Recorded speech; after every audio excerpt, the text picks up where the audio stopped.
Okay, now we are coming back to interview section, and right now I want to introduce you the main organizer of this conference. It was a really hard day, very long one. I know that you are very tired, but it was really great to be here, to see so many great persons and meet them. So let me introduce you. This is Mike, the main organizer of these conferences, and actually he's doing this conference all around the world every single month for for 2 years, maybe, like something like that. Yeah. Can you make a little bit introduction about yourself? Sure. So my name is Mike Costache, or in Romania they say Costache. Okay. In Israel they say Costaca, depends on how you read it. But I'm not the main organizer. I just am the guy who provided some inspiration and some motivation. There's a whole team behind what we're doing, and we're growing it. D10E, which is short for the word decentralized, D and E, and 10 letters in between. It was started by Brock Pierce, my business partner, the biggest investor in the blockchain space, who kickstarted this back in 2014, May, in Singapore. I was fortunate to be invited by him to the 4th edition of D10E in Amsterdam in early 2016.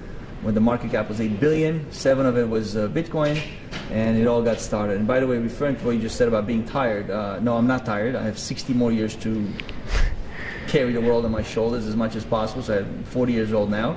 And I always say that crypto never sleeps, and I will rest a lot when I'm dead.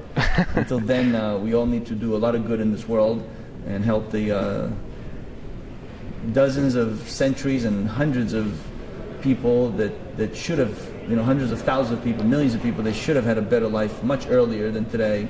And that's really where this whole movement of decentralization is going, and that's what's motivating me to work, as they call it, as much as possible. But I always believe I'm always working, and I'm always on vacation. I'm never working, I'm never on vacation. So that's my motto. Okay, cool. Don't ever use the word tired with me. Okay, deal with you. My question is, you said that you first joined this conference 2 years ago, in 2000. March 5th, 2016. 3 years ago. Less than 2 years ago. Yeah, less than 2 years ago. When was your first time you learned about blockchain technologies, about Bitcoins, like when you heard about them?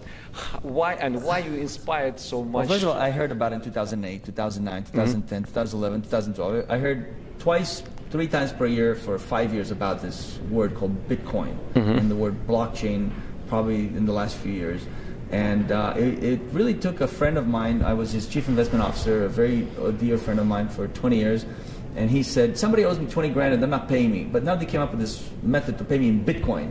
I said, oh, I've heard of Bitcoin. And I said, I know this guy, Brock Pierce. He said, you know Brock Pierce? I said, yeah, just a guy I party with in LA. He said, Brock Pierce is the chairman of the Bitcoin Foundation. I said, oh, so Bitcoin is a foundation, so it's a non-profit, right? That's Yes, how little I knew in February of last year.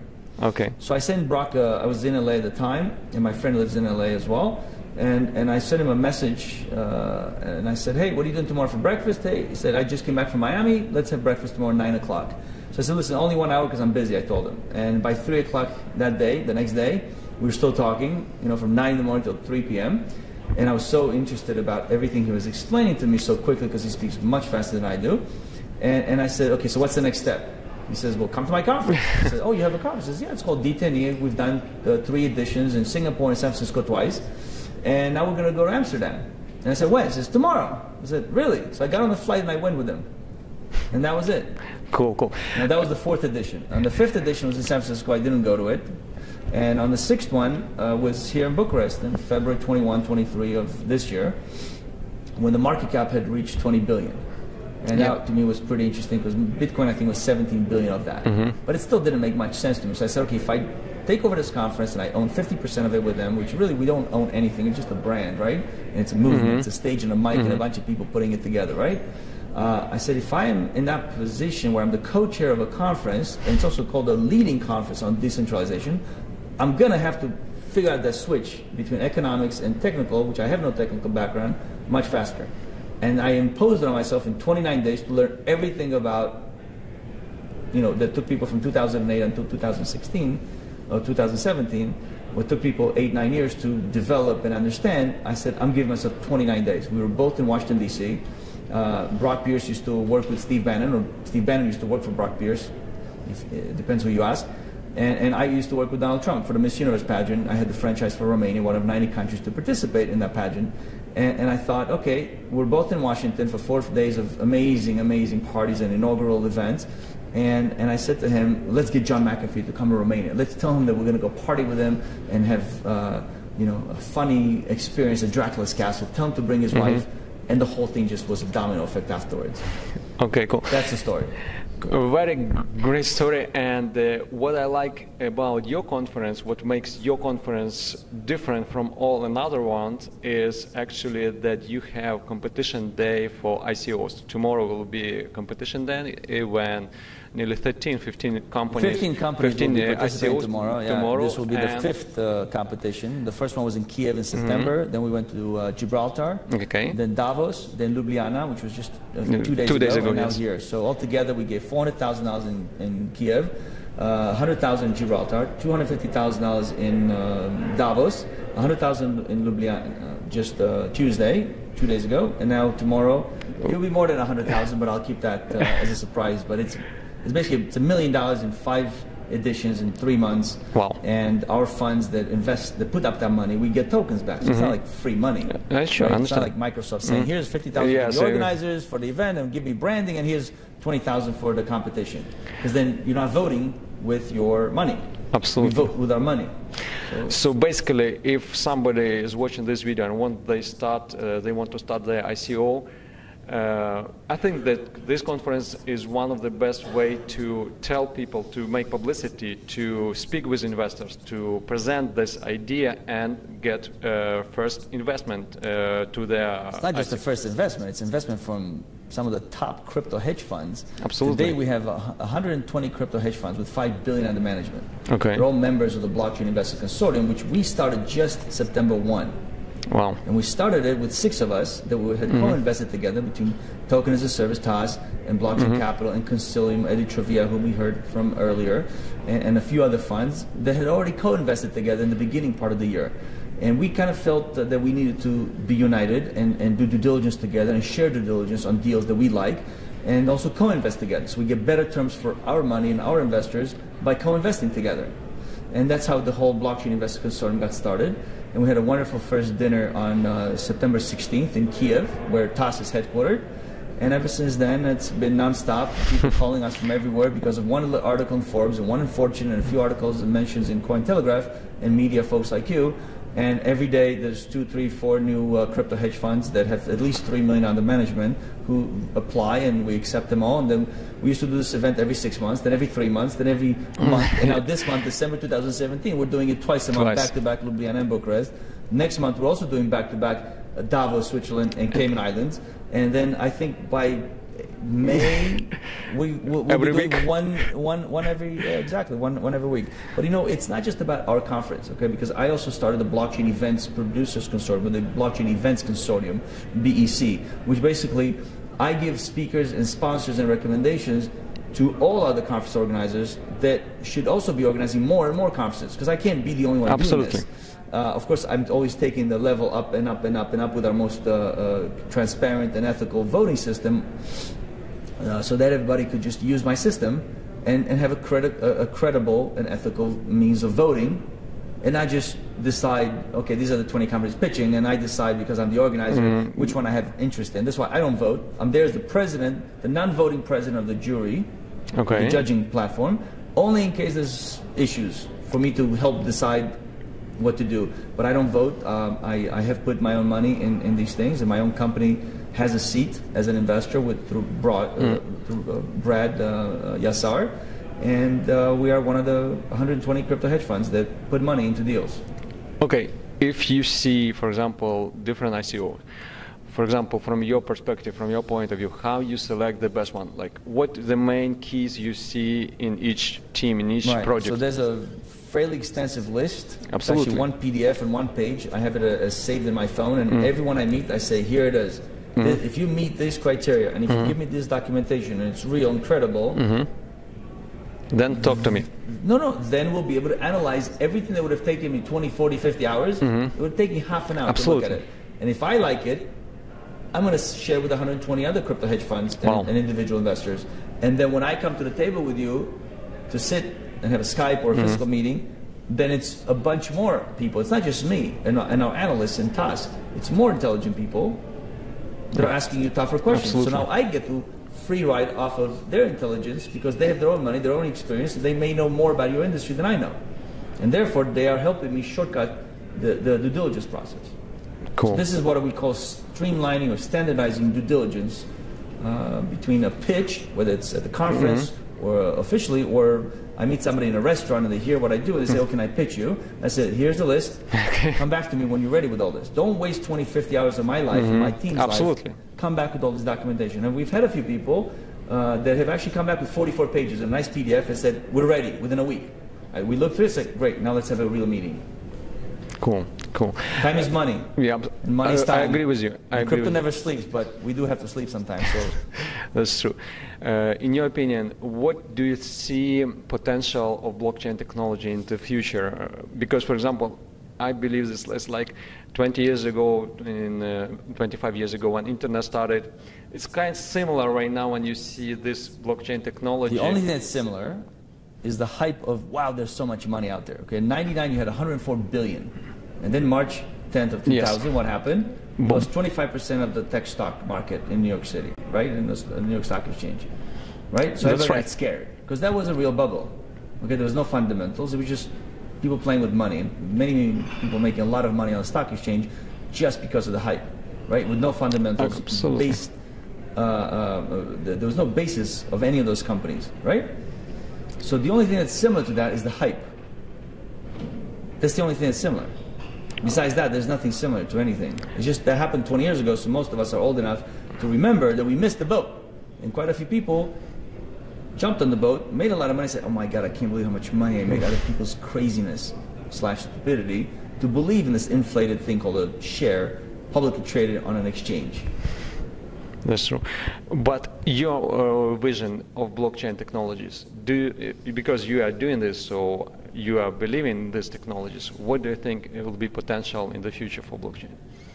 It's, nobody knows exactly what's going to do. The same way we didn't know what we internet that Hotmail was going to make so many more people send emails to each other, right? Absolutely. They made it so easy. Nobody knew that people were going to know so much about each other because of Facebook, right? Which is now worth $500 billion, which, like Alex Lehman said earlier, it's as much as the whole market cap of all 2,000 cryptocurrencies. So nobody really knows. Anyone who's trying to predict, you know, they're just trying to sound smart and have the media pay attention to them. So I'm not going to make any more predictions.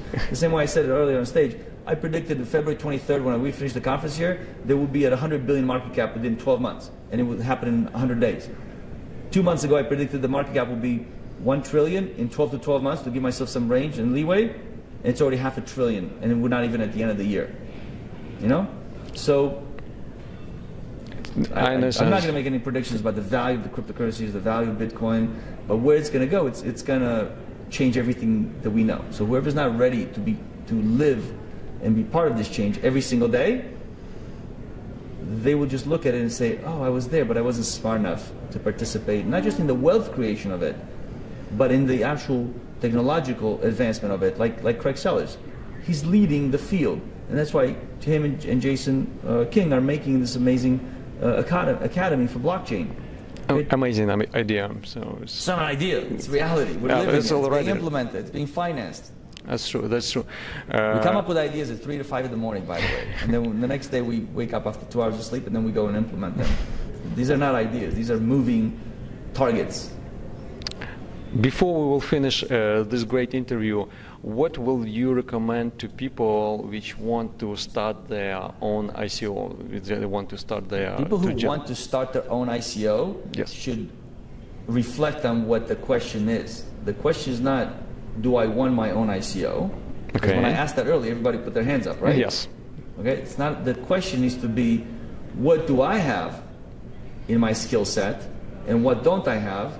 So let's find some inefficiency in the world. Let's put together a team of founders, a team of advisors. Let's go on a roadshow to different conferences, not just D10E, and let's see how other people are successful raising money through the way they pitch in 10 slides tomorrow, how they fail, why they put that slide, why they learn all the little tricks, and realize how hard it is to raise money through an ICO.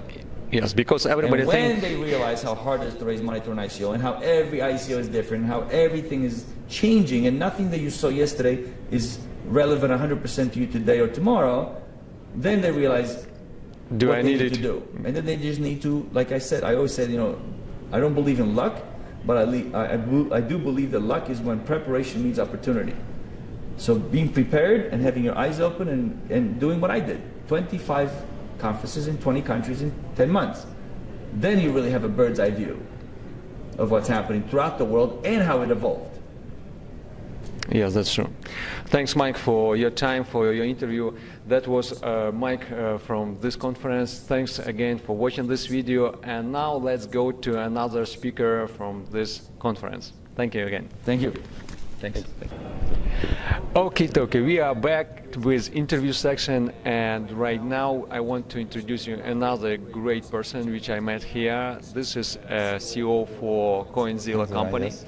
And let me introduce him, and we would like, and why this company is so great one and useful, especially when you want to start your ICO. So let me introduce you. Can you make a little bit introduction about yourself? Well, my name is Tiberius Ngaciu.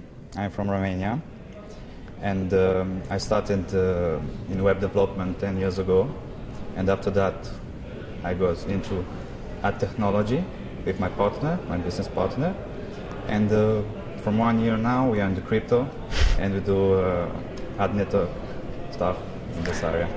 Basically, what does your company is doing? For example, how you can help another companies in ICO business? What is core idea of your company? Well, basically we have publishers all around the world that send us traffic.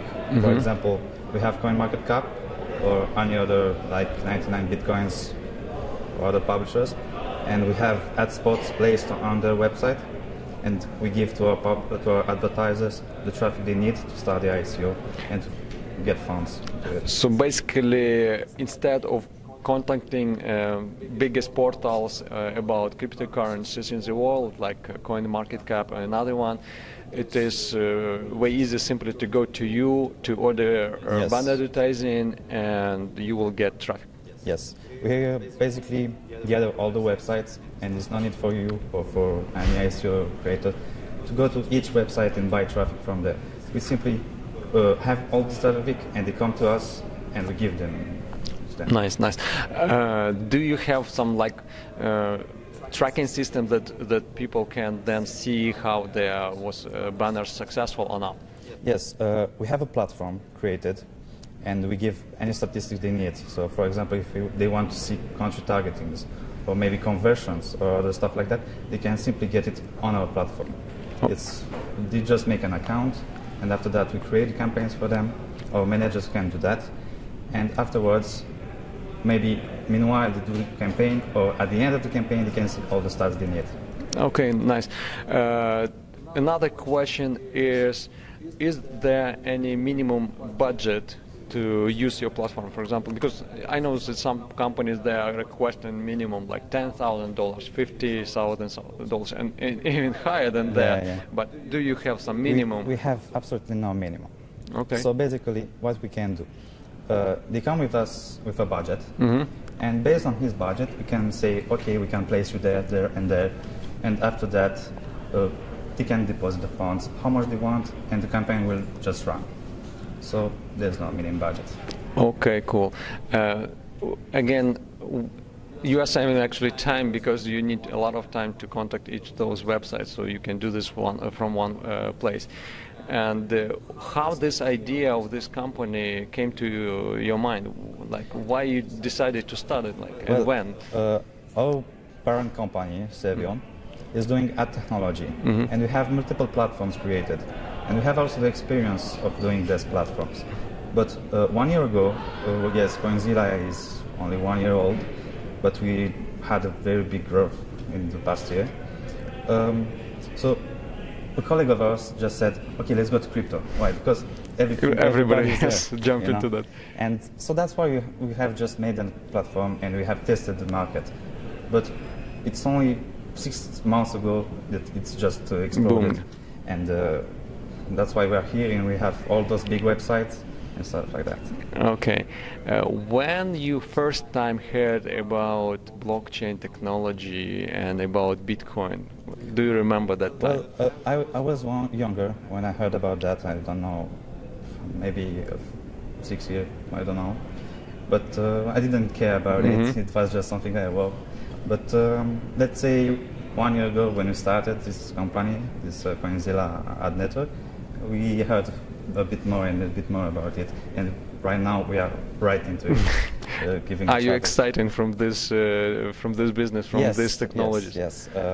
The blockchain technology and everything like that is something that amazes us, and probably in the future it will continue to amaze us. Absolutely, I agree with you. You are in this business. You personally, personal question, like, do you invest in crypto coins and in tokens? Personally, I invest in Bitcoin. Okay. But I don't invest in tokens or any ICOs. But who knows, maybe in the future. It really depends. Let's say we may find an ICO that have a really big idea, like we saw here in the conference. And it's possible. The deal, yes. So far, I believe that you are satisfied also with the results from Bitcoin, that price is booming, and from your investment. Yes, I had a big role, let's say like that. Yes, that's good. One question which I'm also asking all those interviews with whom I am speaking is, what will be, in your opinion, price of Bitcoin in 12 months? Well, I cannot predict that very well, but I believe that it will be around 50,000 to 70,000. Maybe, as we saw right now, in a few months, it can be also 100,000. Who knows? Actually, right now, like 10 days before Christmas, I think that at Christmas time and at New Year, prices will go up. Yes. And then you never know what will be after that. Yeah. So great, thanks for your time, for your interview. So you already heard about this CoinZilla company, which can help you with ICO and get traffic for you. So if you have more questions, you can contact them directly. Meanwhile, thanks for watching this video, and it is time now to speak with another person from this conference. Thank you very much. All right. The conference is over, and it is time now to go back home. And what can I say in general about this conference? Actually, I like a couple of things. Firstly, new people, new persons which you met at this conference, because one such connection, one such person can change dramatically your business. That is why I advise you as well to go to such conferences. Secondly, what makes this conference different between another one is they have competition day for ICOs, so that your ICO, for example, can win and get investment and publicity. So that is also a good one.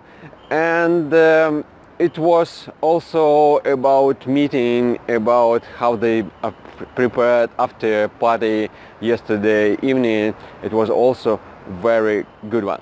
So I hope that you enjoyed as well these interviews and this conference. It is time now to say goodbye to Romania, to Bucharest, and to you as well. So thanks for watching this video. Don't forget to subscribe to ICO Expert YouTube video channel. Bye for now.